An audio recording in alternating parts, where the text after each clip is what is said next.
The late summer heat clung to everything, making the air thick enough to taste. Brigadier General Thomas T.J. Mitchell was used to extreme conditions.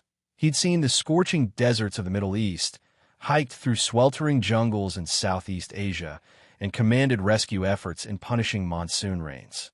Yet, stepping out of his rental car on the quiet main street of Evanston, Alabama, he felt a heaviness unlike any battlefield. The humidity was stifling, but something else made the town feel suffocating, a deep tension, like the hush before an incoming storm. He'd come to Evanston for one reason: to visit the gravesite of Colonel James Warren, a mentor who'd shaped him into the leader he was today.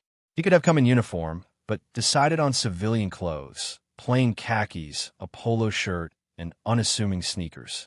Despite his rank, he wasn't looking for special treatment. He just wanted to honor his old friend in peace. Not that the locals knew or cared about his status in the Army. His dark skin stood out in a place still stained by the ghosts of segregation. Eyes tracked him as he made his way down the street, an undercurrent of suspicion beneath polite nods. Rounding the corner of a modest hardware store, he nearly collided with a tall, broad-shouldered police officer. The nameplate read Copeland, and his posture bristled with authority tinged by arrogance. "Afternoon," General Mitchell offered, keeping his tone even. He'd learned over the years how to diffuse hostility with a calm greeting. But the officer just stared. A flicker of something, mistrust or worse, passed across Copeland's face. Behind them, an older woman whispered to her husband, who glanced at Mitchell and then quickly looked away. The general had encountered racism in many forms, but there was something especially eerie about Everston's brand of silent condemnation. He brushed it off, continuing toward the cemetery on the outskirts of town. He wasn't here to make waves. Before he got far, a commotion broke out down the block. Two teenagers, both black, were wrestling with a stuck bicycle chain in front of a shuttered bakery. They weren't doing anything illegal. Yet Copeland abruptly turned on his heel and stomped toward them, hand drifting to his holster. Mitchell froze, instinct telling him this could escalate fast. Within seconds, Copeland was barking orders, accusing the teens of trespassing or loitering or both. One of the boys tried to explain they were just fixing the bike, but Copeland's face twisted with mounting rage.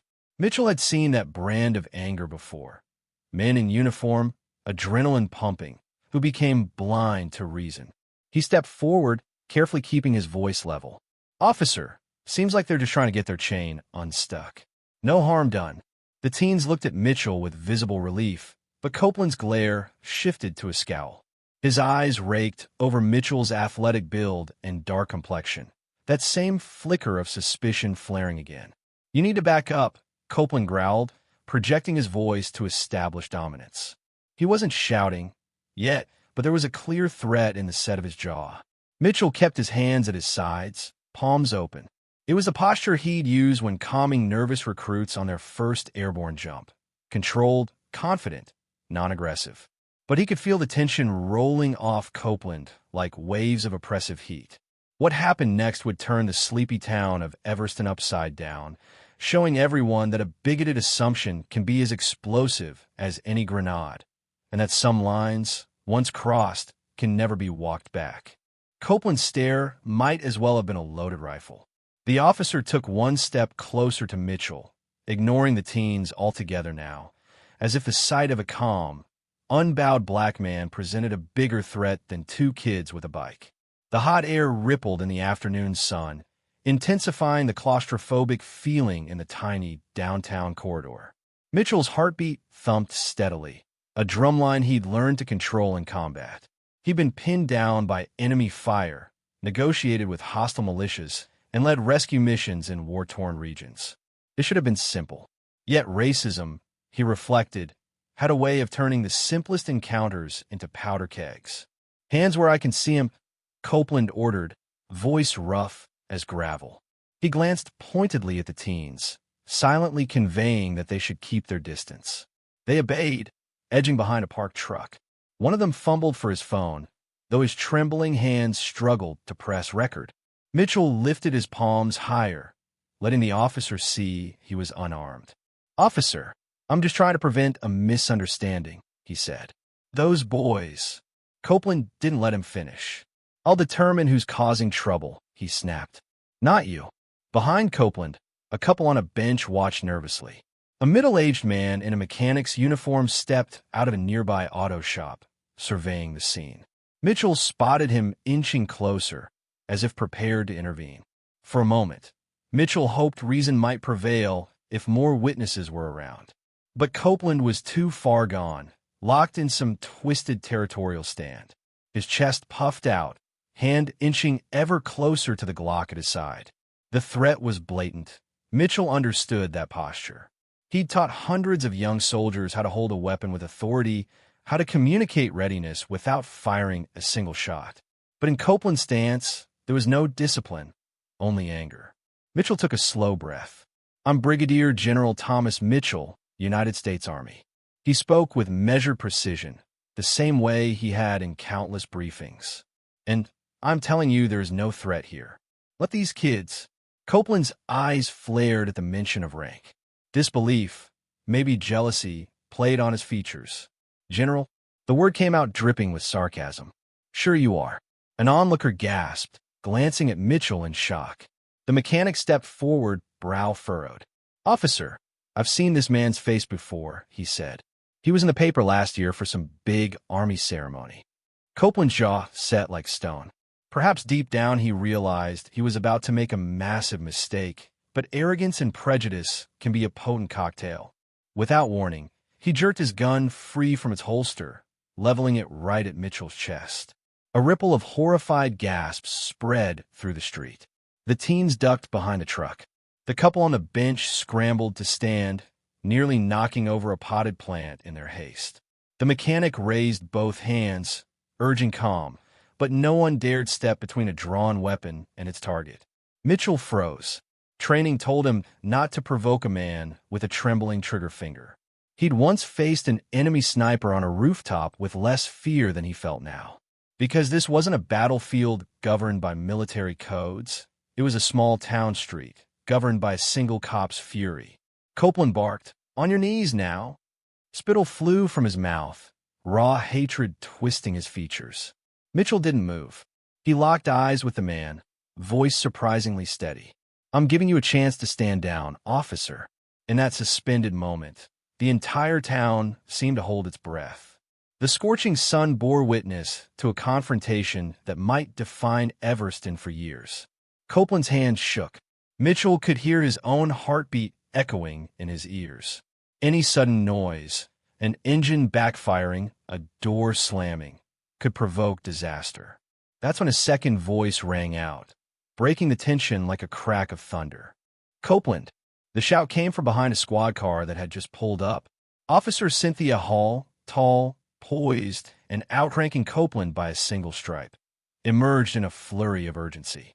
She'd caught sight of the drawn weapon, the crowd of stunned onlookers, and Mitchell standing there with his hands raised. What the hell are you doing? Copeland flinched.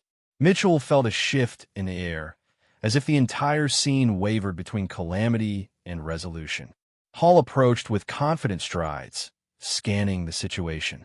Her partner, a younger officer, stayed behind the car door, radio in hand, likely calling for backup.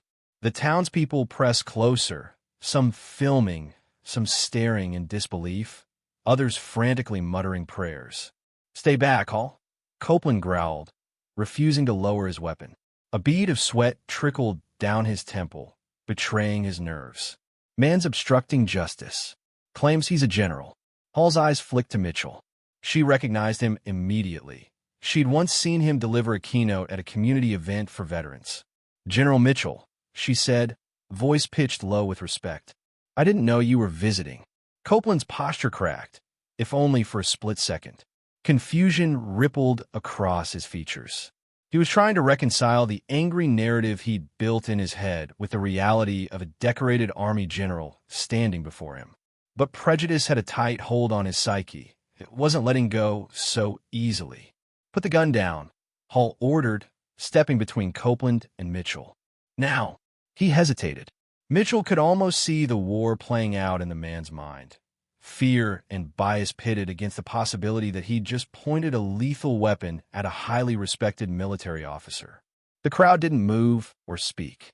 Even the cicadas seemed to hush as the afternoon heat pressed in. Finally, Copeland gritted his teeth, lowering the barrel slightly. But he didn't holster it. "This is my call," he insisted while died. He was interfering with your harassment of two teenage boys. Hall shot back, a hard edge creeping in her tone. "I saw everything on the dash cam. Your approach was way out of line." Several spectators nodded, murmuring agreement. The teens, still crouched behind the truck, dared to peek out, hope flickering in their wide eyes. Mitchell slowly lowered his hands, keeping them visible, as he wasn't entirely convinced Copeland wouldn't snap again. Hall took a resolute step forward, making it clear she outranked Copeland. "This ends now. Holster your weapon." She punctuated each word with authority. There was no wiggle room left. If Copeland pulled the trigger, he'd be shooting in defiance of direct orders. A tremor passed through Copeland's arm as he finally, reluctantly, returned the gun to its holster. Relief burst through the onlookers in a wave of hushed exhalations. Hall turned to Mitchell. "Sir, are you all right?" Mitchell nodded, though adrenaline still coursed through him. He cast a quick glance at the teenagers.